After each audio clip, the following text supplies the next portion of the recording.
So hello everyone, welcome back my Sciencopedia की एक नई वीडियो में आपका फिर से स्वागत है। आज की क्लास में हम बात करने वाले हैं सेपरेशन ऑफ सब्सटेंसेस पार्ट 3 के बारे में। आज की क्लास में हम इसकी एक्सरसाइज स्टार्ट करेंगे। लास्ट दो वीडियोस में हमने इस चैप्टर के सभी टॉपिक्स जो हैं वो क्लियर कर दिए हैं। आज हम इसकी एक्सरसाइज स्टार्ट करेंगे। अब एक्सरसाइज की जहाँ तक बात है तो एनसीईआरटी की बुक में इसमें 10 क्वेश्चन दिए हुए हैं और जेएंडके बोर्ड की किताब में 13 क्वेश्चन दिए हुए हैं। पहले टॉप के 10 क्वेश्चंस दोनों किताबों में सेम हैं। हम सभी क्वेश्चंस डिस्कस करेंगे यहाँ पे, तो एनसीईआरटी बोर्ड के बच्चे भी और जेएंडके बोर्ड के बच्चे भी इस वीडियो को फॉलो कर सकते हैं। लेकिन इससे पहले हम वीडियो में आगे बढ़ें, अगर आपने अब तक हमारे चैनल को सब्सक्राइब नहीं किया है तो चैनल को सब्सक्राइब कीजिए, बेल आइकन को प्रेस कीजिए और ऑल नोटिफिकेशन को ऑन कीजिए ताकि मेरी वीडियोज़ की नोटिफिकेशन से आपके फ़ोन की घंटी बजती रहे। साथ ही साथ वीडियो को लाइक कर दीजिए क्योंकि बाद में आपको लाइक करना भूल जाएंगे। तो चलिए आज की क्लास शुरू करते हैं। एक्सरसाइज का पहला क्वेश्चन हमारे पास है, why do we need to separate different components of mixture, give two examples. हमको डिफरेंट कंपोनेंट्स ऑफ मिक्सचर को क्यों सेपरेट करना पड़ता है, दो एग्जांपल्स भी देनी है सेपरेशन की। अब क्या है, आपने पढ़ा था कि क्यों हम सेपरेट करते हैं, तो आप लिख भी सकते हैं, नोट कर सकते हैं। We need to separate different components of mixture due to following reasons. हमको इन वजहों से मिक्सचर के कंपोनेंट्स को अलग करना पड़ता है। पहली वजह है to separate two different but useful components.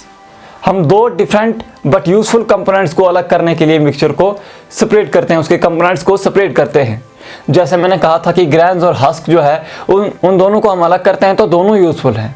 Husk हम एज फूड इस्तेमाल करते हैं और ग्रेन्स हम एज फूड इस्तेमाल करते हैं, ठीक है। उसके बाद दूसरी चीज़ है to separate useful components of a mixture.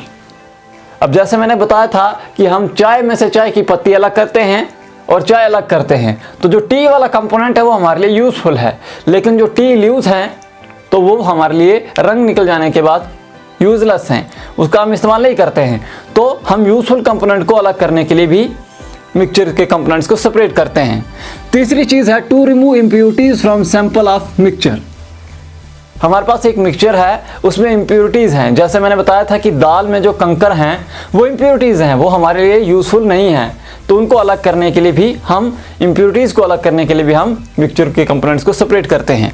अब एग्जांपल्स क्या हैं, यहाँ पर मैंने दो एग्जांपल्स भी लिखी हुई हैं। पहली है separation of husk and grains. Husk और ग्रेन्स को अलग करना, ये भी एक सेपरेशन की एग्जाम्पल है। दूसरी चीज़ separation of tea leaves from tea. Tea leaves को टी से अलग करना, ये भी एक एग्जाम्पल है। उस तरह बहुत सारी एग्जाम्पल्स हैं, ये दो मैंने यहाँ लिखी है। अब क्वेश्चन नंबर 2 हमारे पास है, what is winnowing, where it is used. Winnowing क्या होता है और इसका इस्तेमाल कहाँ होता है।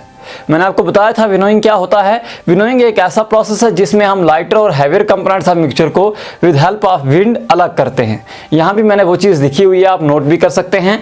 Winnowing is method of separating lighter and heavier components of mixture with help of blowing air और विंड। कहता है लाइटर और हैवियर कंपोनेंट्स ऑफ मिक्सचर को हम अलग करते हैं with help of blowing wind, blowing air, उसी को हम विंड भी कहते हैं। हम कैसे करते हैं और ये कहाँ इस्तेमाल होता है, ये इस्तेमाल होता है, this method is commonly used by farmers to separate husk and grains from their mixture. Husk और ग्रेन्स का मिक्सचर जो है उसको अलग करने के लिए हम विनोइंग का इस्तेमाल करते हैं। अब कैसे किया जाता है, मैंने बताया था कि इस मिक्सचर को एक हाइट से नीचे फेंका जाता है, नीचे गिराया जाता है आहिस्ता आहिस्ता थोड़ा थोड़ा करके। तो क्या होता है, जो हस्क पार्टिकल्स हैं, जो लाइटर पार्टिकल्स हैं वो हवा से उड़कर दूर चले जाएंगे और जो ग्रेन्स हैं वो सीधा नीचे ज़मीन पे ढेर बना देंगे। वही चीज़ मैंने यहाँ भी लिखी है। In this method mixture of husk and grains made to fall from a distance, the lighter husk particle gets carried away while grains fall vertically downward and form heap of grains on the ground। ठीक है, यहाँ मैंने carried away नहीं लिखा है, carried away is made to fall from a distance, the lighter husk particles gets carried away while grains fall vertically downward and form heap of grains on the ground। Husk particle जो हैं वो हवा से दूर चले जाएंगे और grain सीधा नीचे गिरेंगे और वहां पर जमीन पे ढेर लगा देंगे, ठीक है। अब क्वेश्चन नंबर 3 हमारे पास है, how will you separate husk and dirt particles from given sample of pulses before cooking. हम लोग दाल बनाने से पहले हस्क और डर्ट पार्टिकल्स को उसमें से कैसे अलग कर सकते हैं। तो मैंने आपको बताया था कि दाल जो है उसको हम साफ करते हैं हैंड पिकिंग से, हाथ से हम वो जो उसमें डर्ट पार्टिकल्स हैं या डस्ट पार्टिकल्स हैं, उसको हस्क पार्टिकल्स हैं, उसको हम उठाते हैं, जो कंकर वगैरह उसमें है उसको हम उठाते हैं। तो यहाँ पर भी हम वही आंसर लिखेंगे, we can separate husk and dirt particles from given sample of pulses before cooking with help of hand picking. ठीक है, आप नोट भी कर सकते हैं, we can separate husk and dirt particles from given sample of pulses before cooking with help of hand picking. ठीक है, हो गया क्वेश्चन नंबर 3। अब क्वेश्चन नंबर 4 है, what is sieving where it is used. Sieving क्या होता है और इसका इस्तेमाल कहाँ होता है। मैंने आपको दिखाया था कि वो जो छानी मैंने आपको दिखाई थी, सीव जो मैंने आपको दिखाई थी, वो इस्तेमाल होती है हमारे घर में भी, हम आटा छानते हैं उसके लिए इस्तेमाल होती है। उसके बाद हम कंस्ट्रक्शन साइट की बात करें, वहाँ पर भी इस्तेमाल होती है सैंड को पेबल्स और स्टोन से अलग करने के लिए, या फ्लोर मिल में इस्तेमाल होती है आटे को हस्क से अलग करने के लिए।